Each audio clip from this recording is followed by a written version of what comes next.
Welcome back to Bombastic Nation and Ting and Ting and Ting. Back with another vibe for all you, alright? Now, let me see here. Try to fix this light up a little bit.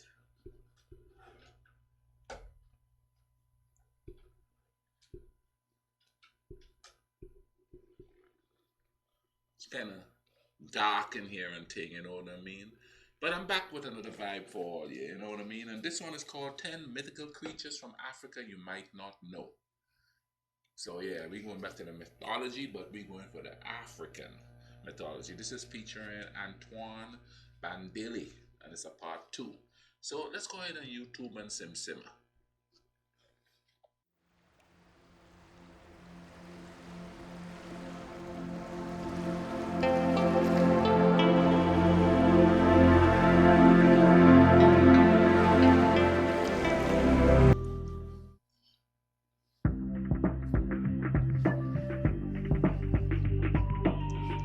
Hello everyone, it's Jabbar here.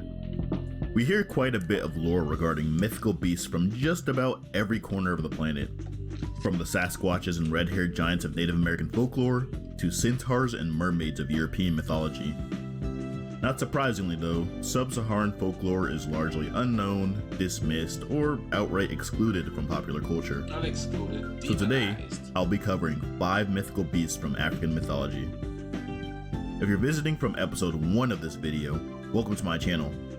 For everyone else, I recommend that you check out part 1 on Antoine Bandele's channel, who literally wrote a book on one of these epic beasts, which I'll be covering in this video. I'll leave a link for you guys below. Hey guys, I'm Antoine. I have a YouTube channel where I mostly talk about my geek interests, including Avatar, Star Wars, and Harry Potter, among others. I've also delved into the world of publishing, writing my first book this year. It's about an old piece of African folklore, which is why I am here collaborating with Jabari.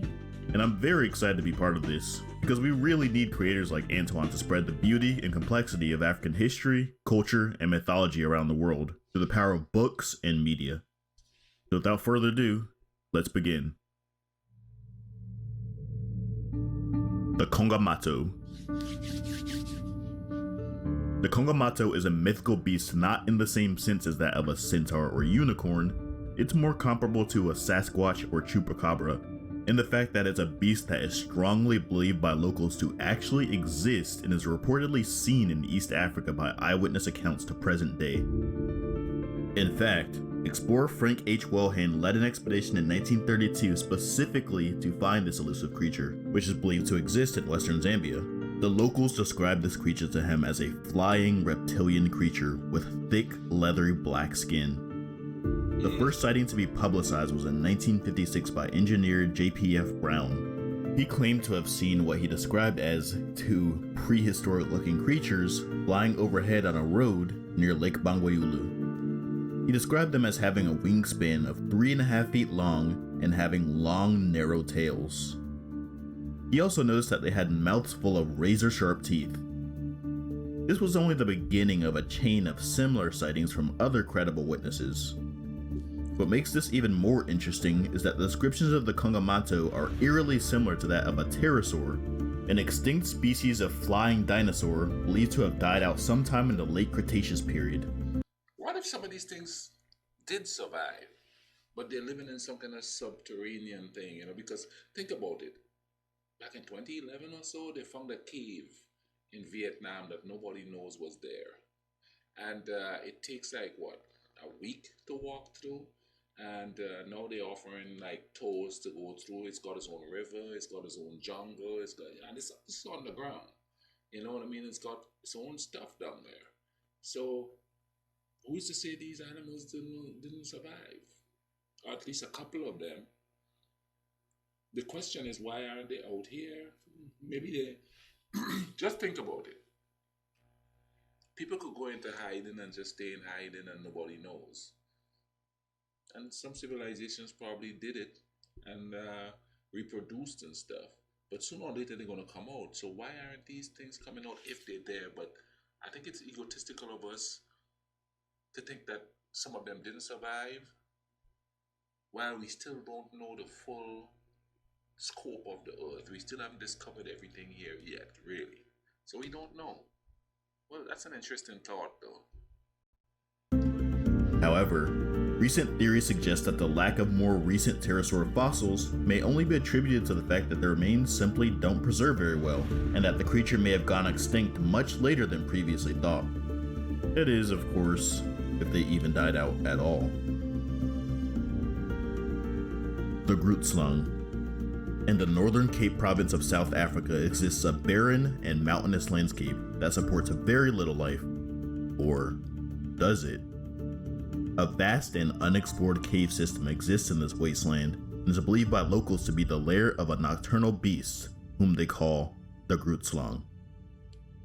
It is described as a gigantic creature resembling an elephant but with a long snake-like tail. It is said to come out only at night to feed on trespassers, as it guards a massive stash of diamonds and other gemstones. In 1917, British explorer Peter Grayson was attracted to the prospect of these gems and decided to take a small team of men out to locate and explore the cave system. During the journey, 2 of his men were wiped out by lion attacks. A few others fell weak to diseases. Among those that did not suffer from death or illness, Grayson is the only one who continued on with the journey, while the others helped transport the ill back to the nearest town to be cared for. Driven by the potential wealth, he ventured into the cave alone and was never seen again. Locals attribute his disappearance to the legendary Groot Slave. It is suggested that this creature is a massive python species that has yet to be conclusively discovered, while others claim to have seen mysterious footprints that disappeared into a river. Since pythons clearly don't have feet, it may be an entirely different species altogether. Only time will tell whether or not this monstrous creature truly does exist. The Inkanyemba. Swirling around and coiling like a tornado, the Inkanyemba is a mythical serpent god from the Zulu religion. It writhes and twists as it reaches from the sky to the earth in a whirling rage. It is believed to grow large as it comes from the sky and shrink after it retreats back down and manifests itself into waterspouts. This concept parallels the belief of East Asian dragons, in which were also believed to manifest themselves into tornadoes and dust devils, which are still reportedly seen by eyewitness accounts in East Asia. A lot of these things are just things that man has created to explain the unexplainable. To present day. Perhaps there is some form of connection with their southern African counterparts. The Kishi. As mentioned earlier in this video, Antoine Bandele quite literally wrote a book on one of these mythical creatures, and that creature is known as the Kishi. The Kishi is a demonic creature from the folklore of Angolan peoples. They have been described as being young and charismatic men who have the face of a human while bearing the face of a hyena at the back of their heads. The hyena is one. The hyena face is concealed by long, thick hair, while the human part of them attracts young women, drawing them in with their good looks and charm. They also tend to be smooth talkers and present themselves to women as prospective boyfriends. Appearing flawless in every way, they draw in their prey after earning love and trust.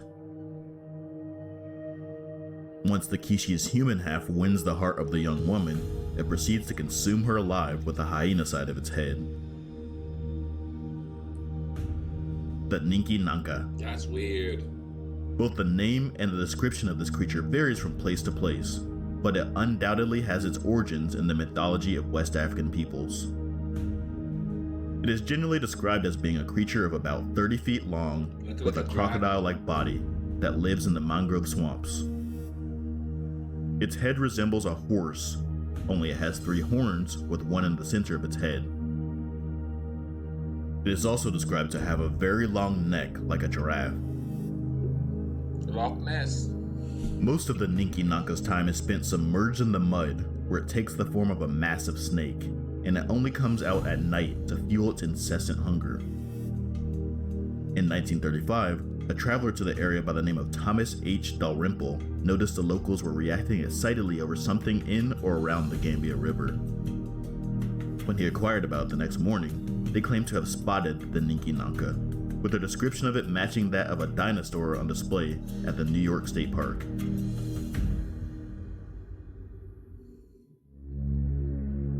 And lastly guys, there is another creature that wasn't quite on the list but will be an honorable mention thanks to a Patreon request from Grandmaster Crusader.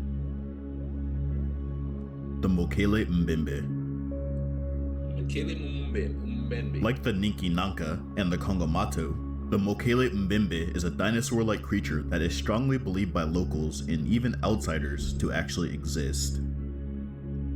When European explorers first made contact with the indigenous peoples of the Congo rainforest in the 17th century, they received tales of a large creature that had a body of an elephant, but the head and neck of a serpent. Despite these stories and descriptions spanning vast areas throughout both of the modern-day Congos, Gabon, Cameroon, and Uganda, they still remain very consistent and similar. The creature is described as being absolutely massive, so much so that its name literally translates in the Lingala language to one who stops the flow of rivers. Wow. The descriptions of it almost perfectly align with various plant-eating dinosaur species, such as the Brontosaurus or the Brachiosaurus. The probability of the creature's actual existence remains high, as the Congo rainforests have historically been sparsely populated and remain so to present. This area harbors countless species of plants and animals alike that have yet to be discovered by humans. Thanks for watching guys, and remember, if you didn't see the first 5... Now that was interesting. Did you notice that most of them have dinosaur-like features? So it's not improbable for them to have survived. It's not. We don't know. We survive a lot of stuff. I guess we haven't had a catastrophic event like that, but things survived. The cockroaches did. Alligators, crocodiles. So it wouldn't be far-fetched to think that in places where we haven't explored or conquered, that they survived there. You know what I mean? And thing. But anyway, drop a like on this video. Tell me what you think in the comment section. Do you think that some dinosaurs have survived? And I'm talking about the big ones. I'm not talking about the little ones or just big ones. And if so, how come we haven't seen any of those big ones? How come when they're flying over the jungles, we haven't seen them? Like I talk about the subterranean jungle found in Vietnam. Maybe they're living down there. Because, I mean, it takes 5 days to walk through it. A really big animal could survive down there. You know. Tell me what you think in the comment section. Like the video. Get it to like what? We're going small because I'm a small channel. Let's get to 20 likes. Let's do 20 likes and see what happens. Alright? Anyway, y'all take care of each other. Be good to each other. And keep life cool runnings.